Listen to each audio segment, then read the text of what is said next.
Hi, I'm Sarah Marshall. I'm a counselor here at Lone Star College LSC-CyFair, and today we're going to be talking about discovering a path to your satisfying career.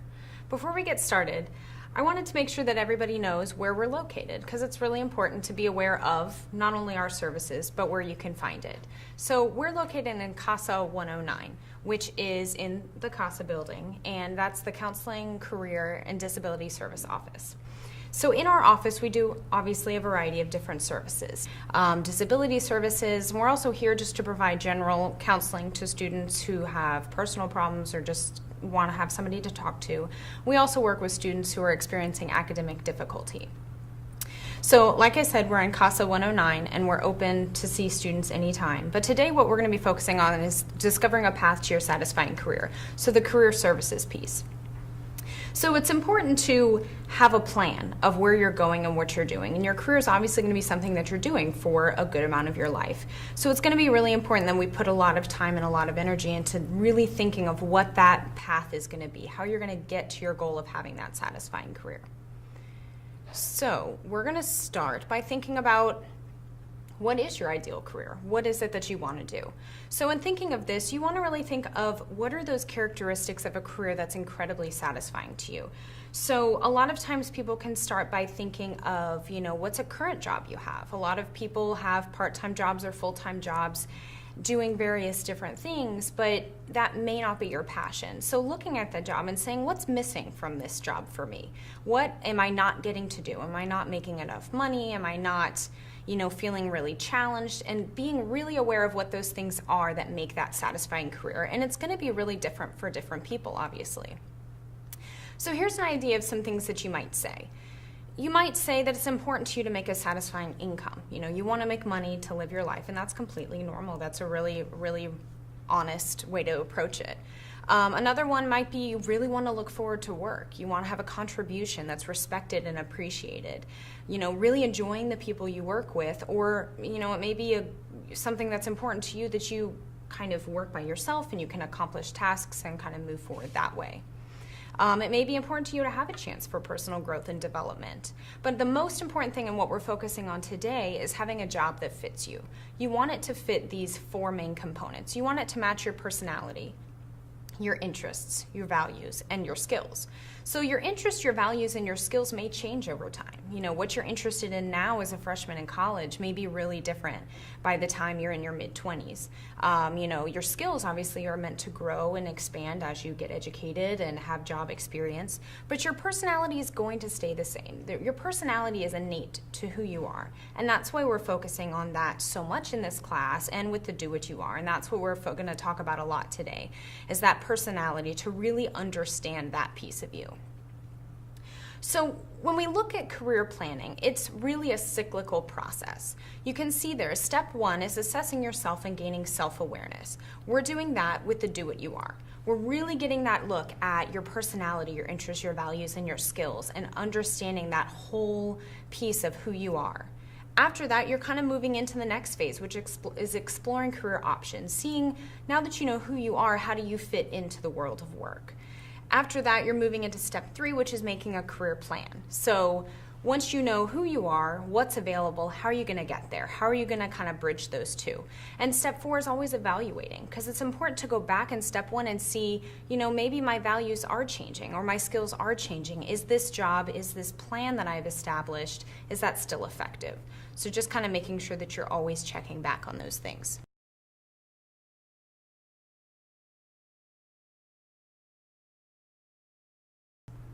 So starting with step one, gaining your self-awareness. There's many unique factors that influence your career path and your career exploration, things that are going to influence you now that are kind of in a way dictating where you're going to go. So the four things we've talked about, obviously personality, values, interests, and skills. If I were to randomly assign you a card and said, this is your career forever, and it was carpenter. Well, if you're not interested in carpentry and you don't really have carpentry skills, that's not going to be a very good fit for you. If I gave you the job as mailman and you're not a very good driver, or you don't feel comfortable going up to people's houses that you don't know, delivering packages or mail or whatever the case may be, that may not be a great fit because maybe that doesn't fit your personality or your values. So paying attention to those four things is really important in considering your career path. Some other things, your family.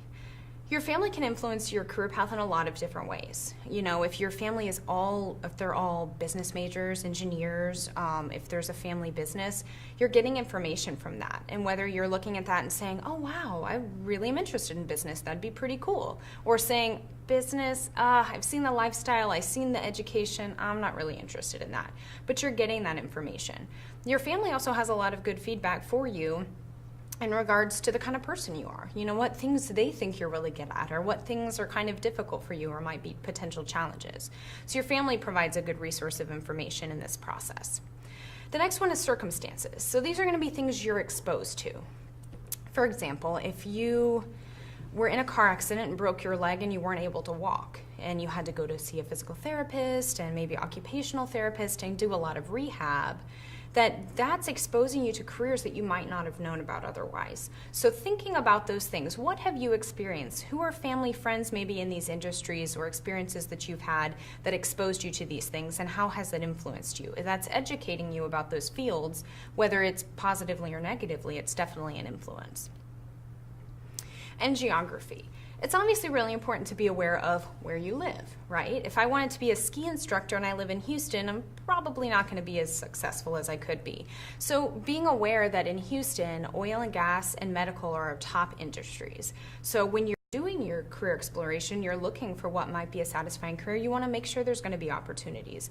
And if you know you want to move to California, or even, you know, Waco or something when you graduate, you want to make sure you're knowing what the industries are there, what are going to be viable options for you.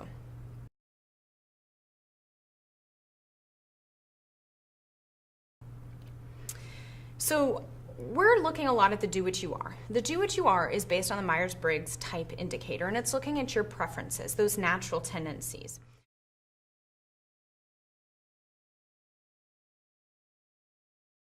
And I want you to go ahead and write your name. So if you were writing your name originally with your right hand, I want you to write your name with your left hand. And as you're doing that, just kind of think about how that feels. A lot of times that can feel a little awkward. You know, you really have to focus on the pen and how the pen touches the paper and how you hold the pen in your hand. Where with your dominant hand, you don't really have to do that. So that's a good example of what we're talking about with the do what you are. This Myers-Briggs type indicator is looking at the natural preferences of why people do the things that they do. It's not looking at what you're able to do or not able to do, like I mentioned before, but just kind of what comes naturally. So another example of this is crossing your arms. So if I ask you to cross your arms, you cross your arms. Now put your arms down, shake them out, and cross them the other way. So a lot of times that's a little awkward, right? That you know, when you cross your arms originally, it just kind of happens. And a lot of times crossing them the other way, you really have to think about that. So that's just an important example in seeing kind of what we're looking at with this Myers-Briggs. We're really looking at the preferences. What is your natural tendency, which way you kind of go first. Right, so you're going to want to look through the documents in the packet that your instructors have sent out to you.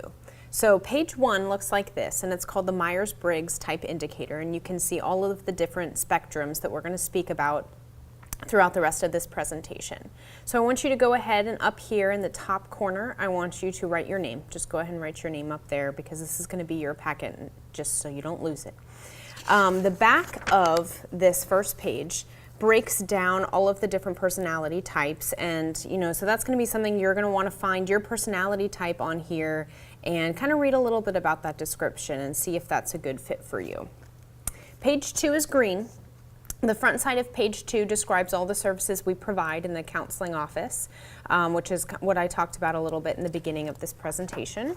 And the back side of page 2 is important for today. This lists all of the different resources that you have for career exploration. So I want you to note the few that I've highlighted on here, and I want you to put a star next to them because those are going to be the ones that we're talking about in our presentation. So the first one is the do what you are, which is what you've done, your Myers-Briggs type indicator to understand your personality. Down here, these two, the ONET and the Occupational Outlook Handbook, are two great resources for career exploration. The ONET is one that we're going to look at today towards the end of this presentation. So just go ahead and indicate that on your green sheet so when you're working on your career exploration paper, you can remember which ones we talked about. So it has 4 dimensions. You can see how you get your energy, how you get your information, how you make your decisions, and then your general lifestyle orientation. So on each of these dimensions, there's two main preferences. So for example, how you get your energy, we're looking at, are you on the extroversion side or the introversion side?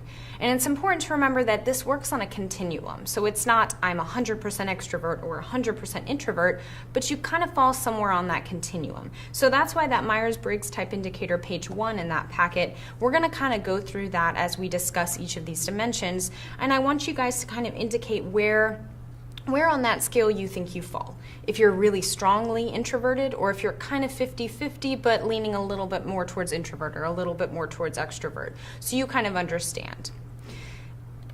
All right, so the first dimension we're going to look at is where does your energy come from? And this is the extrovert to introvert scale. So extroverts draw energy from the outer world, as opposed to introverts are going to get energy from the inner world. Extroverts want to talk through things before they can really understand it. They want to live it before they understand it, where the introvert's going to really need to think things through and want to understand things before they're ready to take action and ready to live it. Extroverts are generally outgoing, really talkative, sociable people, while introverts are generally more reserved and more reflective. Extroverts really like to be involved in activities and people, where the introvert's more going to be involved with ideas and experiences and reactions. Generally, the extroverts like a lot of different things. They have a wide breadth of interest, where the introvert's going to be really focused on a few things and have a few interests, maybe not a lot, but they're going to know a lot about the things that they're interested in. So an example of this would be, if you have to go to a job fair where there's booths and a bunch of different employers are there, you've got your resume and you've got to go up and sell yourself and talk to these people, engage with these people. If you're an extrovert, that's going to be a really exciting thing to do. That's going to energize you. You're going to feel, really excited about that experience, where an introvert's going to leave and go home and feel a little bit drained. That takes a lot out of them to go up and initiate these conversations and talk about themselves and sell themselves. So that's kind of that difference. Both of them are able to do that. They can go to job fairs, they can talk to the employers, but it's just how they're going to feel afterwards. So if it's energizing them or if that experience is draining them, and that's a big difference between the introvert and the extrovert scale. So on that Myers-Briggs type indicator, page 1 of your packet, I want you guys to go ahead and indicate on that spectrum where you think you lie, if you're more kind of on the extrovert side or more on the introvert side.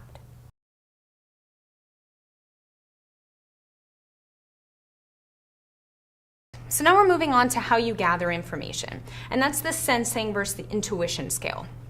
So sensing people are more likely to gain information through their senses. So they're going to trust the tried and true. If something worked before, they're going to be pretty comfortable doing that again, knowing that that has worked in the past. They're going to be focusing on the here and now, facts, details, data collection, very hands-on, concrete, practical thinkers. Where the intuition side of that scale is very creative, thinking of the possibilities, what could happen, what could be there. These people generally look at more of the creative solutions. They're dreamers and idealists. So when you look at this, I want you to take a minute and just kind of think of how you would describe that. If things that come to your mind are, it's 3 inches tall, it's white, it's made of styrofoam, that's more of the sensing side. That's looking at really physically what you see there. If you would describe it as flimsy, it's bad for the planet. It reminds me of a time I had a snow cone at camp or something like that. That's more the intuitive side. You're looking at that and say, oh, if I put something hot in it, it might fall apart, it might melt. Those are going to be more the intuitive, looking at the reactions, looking at the possibilities, where the sensing person's really going to say, this is what it is. It's white. It's made of styrofoam. So that's kind of that different scale. So go ahead and indicate on your sheet where you think you fall between sensing and intuition.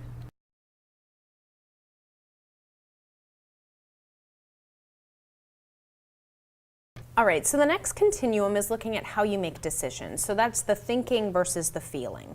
So a thinking person is going to make decisions using really logical reasoning. They're going to look at things in an impersonal way. Generally, these people are described as very rational, reasonable, level-headed, but sometimes a little bit blunt, because they're making a decision based on logic and not so much other people's feelings. People who are thinking people tend to act on the truth. They seek the truth of a situation. They're going to value justice and fairness. It's really important to them that everyone's treated the same. Where a feeling person is basing their decisions a lot more on values, how other people might be impacted, what other people might feel about that decision. So generally they're described as compassionate, warm, emotional though sometimes, because they're not making a decision black and white, right and wrong all the time. Every decision's kind of different depending upon the context. Feeling people like to please others and really they feel good about pointing out the good in others. They want other people to feel good. They value harmony, forgiveness, and wanting everyone to be treated based on their individual personality and their individual experiences.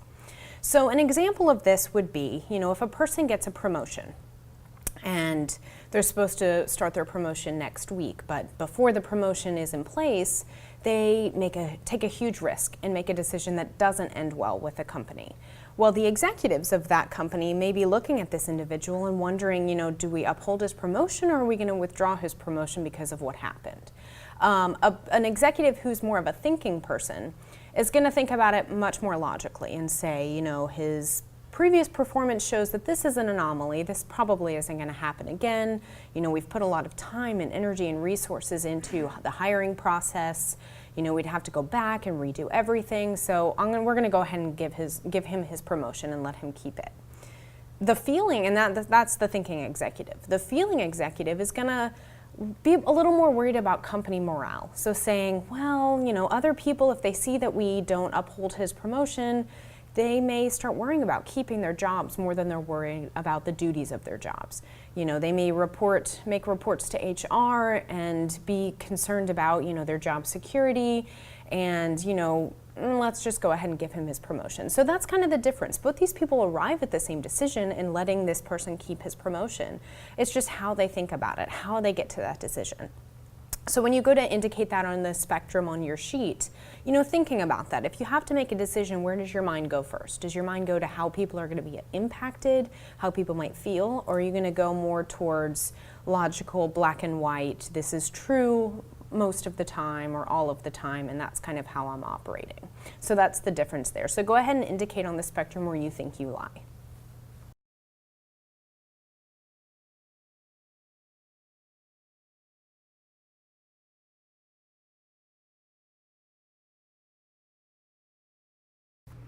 And we're going to move on to the life orientation. So what's your life orientation? Are you structured or are you spontaneous? So that's the judging versus the perceiving side. Judging people are very scheduled, structured. They want their order, their routine. They want to feel like things are controlled, that they want to finish all of their work first before they feel comfortable moving on. They're going to really feel energized by completing tasks. The perceiving person is going to be much more flexible, more go with the flow, whatever happens, happens.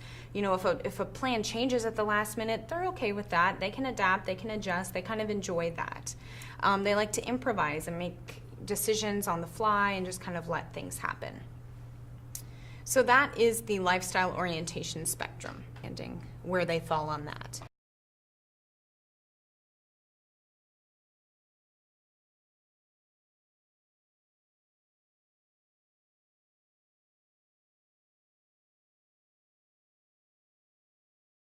So once you guys complete your Myers-Briggs type indicator sheet that we looked at before, I want you to look there and kind of see what your 4-letter type is.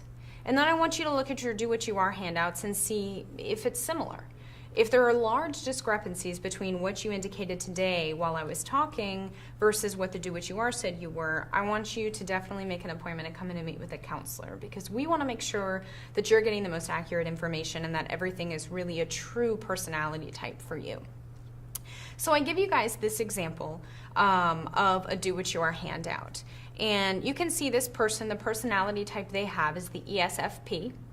And then it's going to give you the bar graph here, and you can see on each particular dimension how they scored. So that bar graph gives you good information also, so you can know, how much of an extrovert am I or how much of an introvert. You can see for this person they were really strong on the feeling perspective, but not so much on the thinking. Actually, I don't even think there's any there's a little bit of green, but very little. While for their extrovert and introvert dimension, they were pretty similar. So I give you this particular example because you can see on the bar graph, this person kind of scored with a little bit higher on the intuition scale. On the introvert scale, and lower on the extrovert scale, but the actual personality type came out as an extrovert. So at the end of your Do What You Are questionnaire and that assessment, it asks you if this personality type is like you. If you define, or if you say that it's not really, then they're going to kind of flip that. So just be aware, if things kind of feel like they don't line up, look at that bar graph and see how that really, how that one really works together. Okay, so I want you guys to take a minute and kind of look at this. This is just a little breakdown of how all of the personality types kind of interact with one another.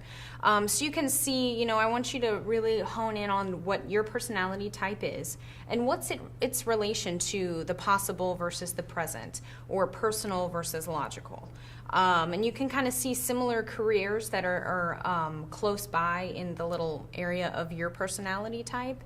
And just to kind of see how they all relate to each other. I think that's really helpful because there are different percentages of different personality types in the general population, and that's helpful information for you in relating with other people. When you're in if you're doing a group project in class, there may be people who you feel like they're not doing anything, they're not contributing anything. Well, maybe they're introverts. Maybe they're doing stuff, they're just not sitting there in the group when you're brainstorming and throwing out a lot of ideas. So kind of understanding how your personality type relates to other people's is really important just in interacting with people in the general population. Okay, so career development factors in the work environment. You're really needing to find a balance of these four things. And I want you guys to kind of think back to the first couple slides where we talked about personality, interests, values, and skills. Because it's an important correlation to make between all of these and your career satisfaction. If you have a job that really fits your personality, your values, and your interests, but it's not something you're very skilled to do, you're probably not going to have a high amount of satisfaction in that career. So really doing some exploration in each of these four areas to find that sweet spot in between so you can have that really satisfying career. Okay, so we've talked a lot about step one, which was doing that exploration of yourself and understanding who you are, your personality, interests, your values, your skills. So now we're kind of moving on to step two, which is exploring those career options, how you fit into the world of work, what is out there. So the one way you can start is online research, and we're going to look at some of those websites and resources for that in a little bit. But that's a great resource for you to get out there and see what job postings are available. What are people actually looking for?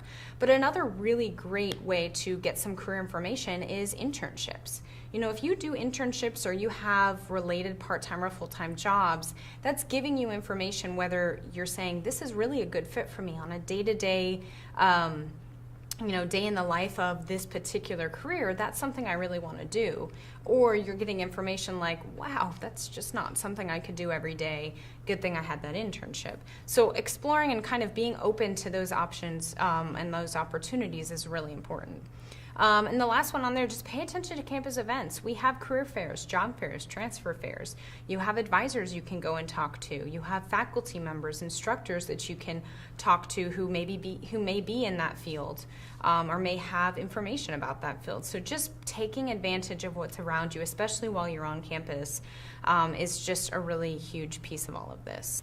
All right, so now that we've talked a little bit about the components of step two, let's talk a little bit more specifically about what kind of online research you can do. So as you can see here, when in step one of assessing yourself and gaining self-awareness, the Do What You Are is a great resource for that, which I'm going to show you in a little bit. Make sure that you know how you can access that through lonestar.edu. And then career exploration options. So like I had you indicate on page 2, that green sheet in your packet, the Occupational Outlook Handbook and the ONET are two really great resources. So today we're going to look at the ONET, but definitely I encourage you guys all to go out and spend some time getting familiar with these websites because they have a lot of really great information. So let's start by looking at the first website. All right, so we're going to start with just the basic Lone Star homepage. So you can go and just type in lonestar.edu.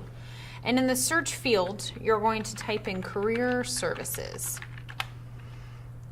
And this is going to take you to just our main page, which gives you access to a lot of important information.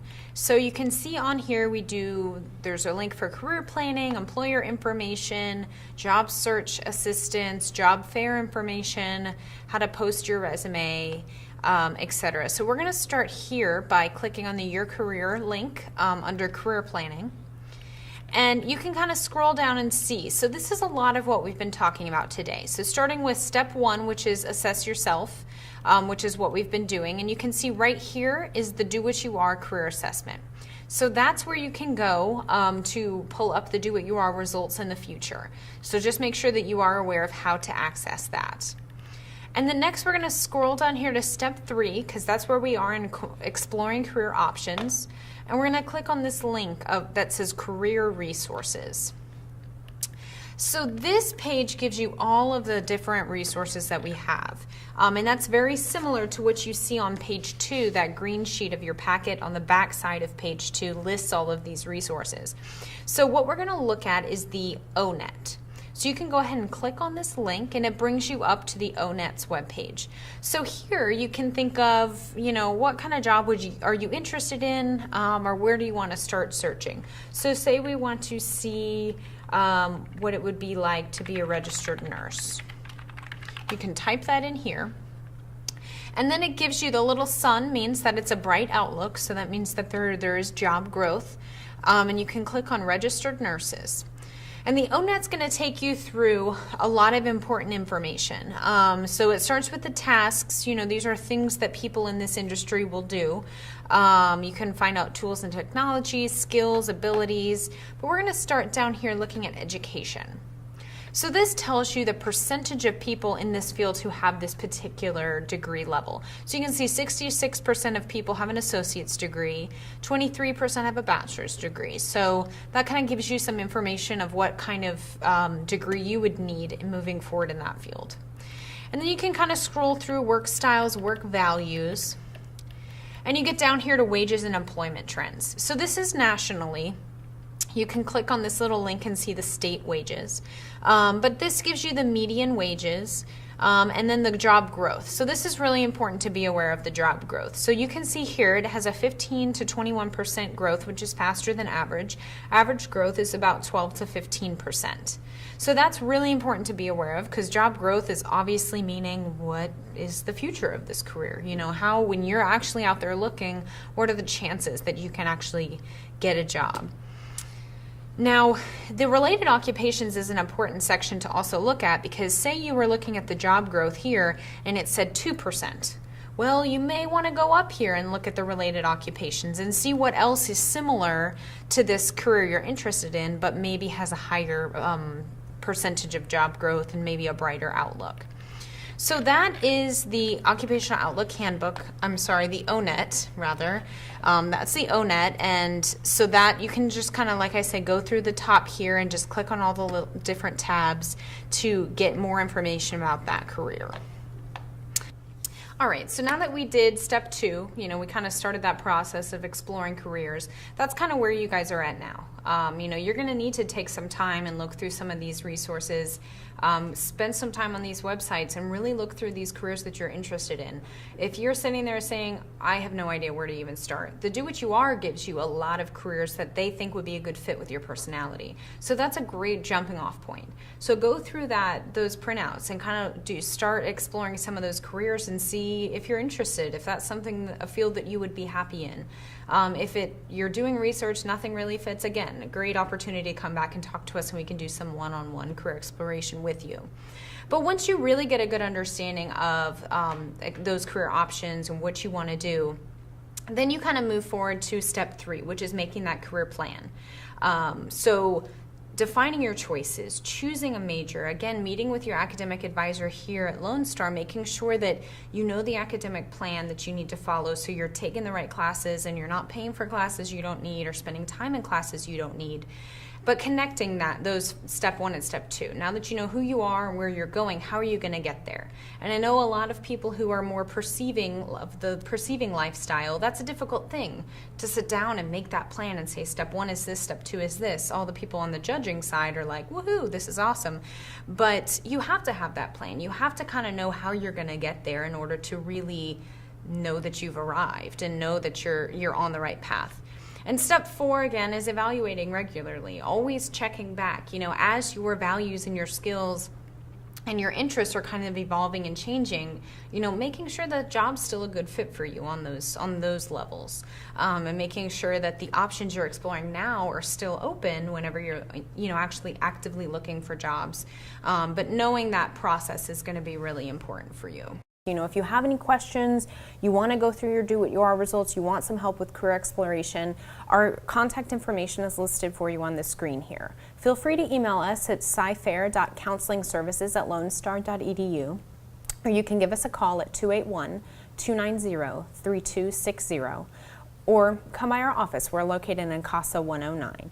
Another great resource for you in the full-term semesters is that we have walk-in Wednesdays, which are from 10 a.m. to noon on Wednesdays, and that's in CASA 101. And there you can get in touch with a counselor to do resume reviews, interviewing tips, or kind of helping with some of this career exploration.